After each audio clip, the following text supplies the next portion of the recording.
Hello जी, good evening दोस्तों।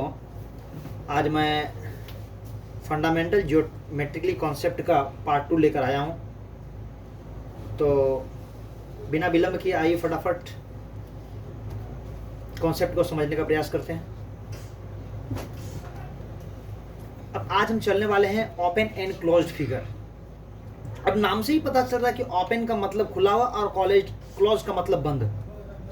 अब इन फिगरों को आप ध्यान से देखिएगा तो ये फिगर बिल्कुल क्लोज है, ये फिगर बिल्कुल क्लोज है, ये फिगर बिल्कुल क्लोज है, लेकिन ये फिगर जो है क्या है, ओपन है ना। ये इसका रास्ता ओपन है।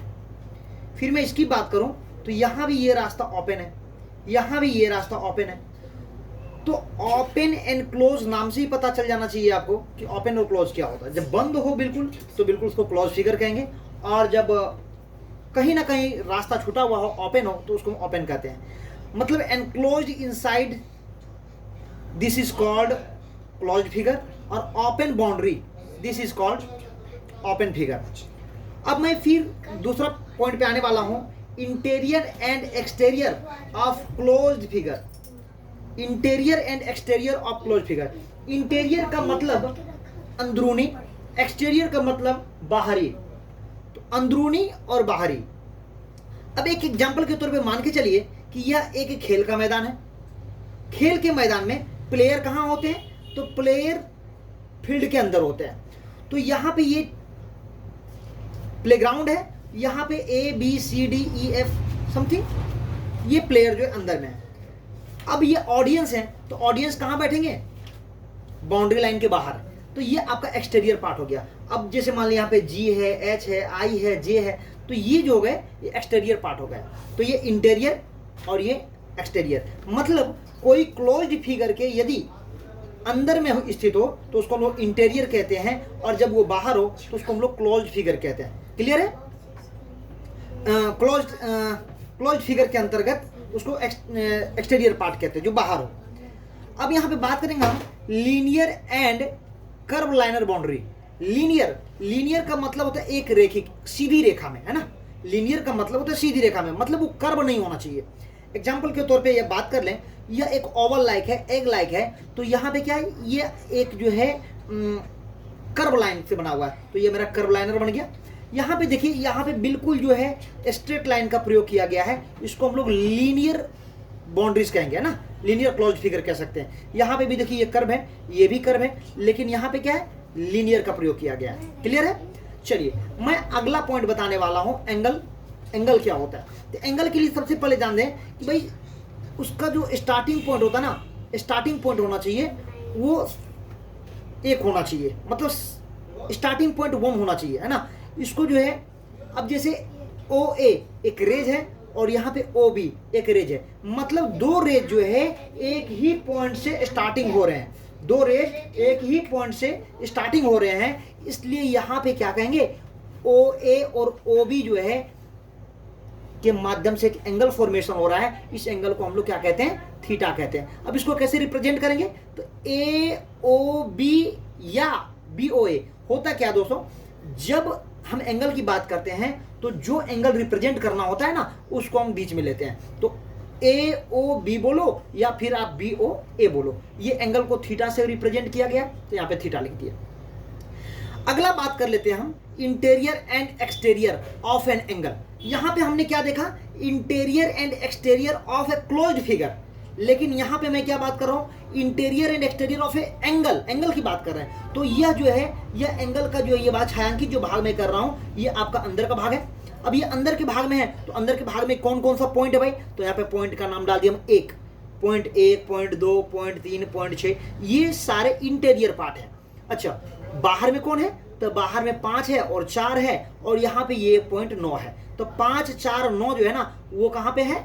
एक्सटीरियर पॉइंट में है। अब मैं कभी कभी ये भी आता है कि ऑन द लाइन, क्या आता है?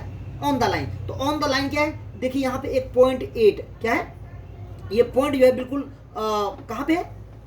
ऑन द लाइन पर है। और एक नंबर और हम मान लो लेना चाहें तो लिख दीजिए यहाँ पे 10, है ना, ये क्या है? On the line. क्या है? On the line. तो निश्चित रूप से आपको बेहतर तरीके से समझ में आ रहा हो। मैं आपको बता दूं कि मेरा YouTube channel imperial academy Rajla the learning hub है। आप यहाँ पे आकर के चैनल को सब्सक्राइब कर सकते हैं, चैनल को फॉरवर्डिंग कर सकते हैं। चलिए फटाफट मैं समय बिना व्यस्त के बताना चाहूँगा। Point number 6, opposite angle. Opposite angle क्या होता है? जब दो लाइन इंटरसेक्ट करते हैं ईच अदर से। तो भाई कैसा लाइन? Straight line. कैसा लाइन? Straight line. जब दो स्ट्रेट लाइन एक दूसरे को इंटरसेक्ट करता है तो इसको क्या बोलते हैं? Intersecting point. कल ही हमने पढ़ा था, पार्ट 1 भी मेरा देख लोगे, है ना। पार्ट 1 में सारा कुछ मैं क्लियर किया था कि ये जब एक दूसरे पर जब पॉइंट को इंटरसेक्टिंग कर रहा है तो इसको इंटरसेक्टिंग पॉइंट कहते हैं। तो वो मेरा क्या है? इंटरसेक्टिंग पॉइंट है। अब यहाँ पे 4 तरह के एंगल बन रहे हैं। अब ये एंगल और ये एंगल बिल्कुल एक दूसरे को अपोजिट में है। इसी प्रकार से ये एंगल और ये एंगल बिल्कुल एक दूसरे को अपोजिट में है। तो यहाँ पे एंगल जो फॉर्मेशन हो रहा है AOC और यहाँ पे क्या हो रहा है? BOD। तो AOC और BOD क्या हो गया? Opposite angle. इसी प्रकार से यहाँ पे DOA या BOC ये क्या हो गया? Opposite angle. हमेशा ध्यान देंगे कि opposite angles are always equal when two straight lines cross each other. जब स्ट्रेट लाइन, ध्यान से फिर से सुनेंगे, जब स्ट्रेट लाइन एक दूसरे को क्या करें? इंटरसेक्ट करता है तो अपोजिट एंगल हमेशा क्या होते हैं? बराबर होते हैं। क्या होते हैं? बराबर होते हैं। अब मैं 7वां पॉइंट चलने वाला हूं, लीनियर पेयर और लीनियर पेयर ऑफ लाइन या लाइन सेगमेंट। लाइन सेगमेंट पे भी ये हो सकता है। अब यहां पे बात कर लेते हैं AOB, बिल्कुल एक स्ट्रेट लाइन है और यहां पे कोई पॉइंट O है और O से एक रेज जो है OM गया हुआ है। तो यहां पे 2 एंगल फॉर्मेशन हो रहा है। एक एंगल को हमने नाम दे दिया दोस्तों X और दूसरा का नाम दे दिया Y। तो ये क्या बन रहा है? एक स्ट्रेट एंगल में हमेशा एक और 180 डिग्री का कोण बनता है। कहने का मतलब एंगल X और plus angle Y equal to कितना होगा? 180। सपोज दैट मैं एक और यहाँ पे एक और मैं रेज जो इनिशिएट कर देता हूँ और इसका मैंने नाम रखा P। क्या नाम रखा? P। अब यहाँ पे क्या बन रहा है? ये X है। अब इसको मान लिया जाए ये Y है और इस पॉइंट को हम लोग मान लेते हैं, इस एंगल को मान लेते हैं Z। क्या मानते हैं? Z। तो यहाँ पे क्या आ जाएगा? Angle X plus angle Y plus angle Z बराबर 180 डिग्री।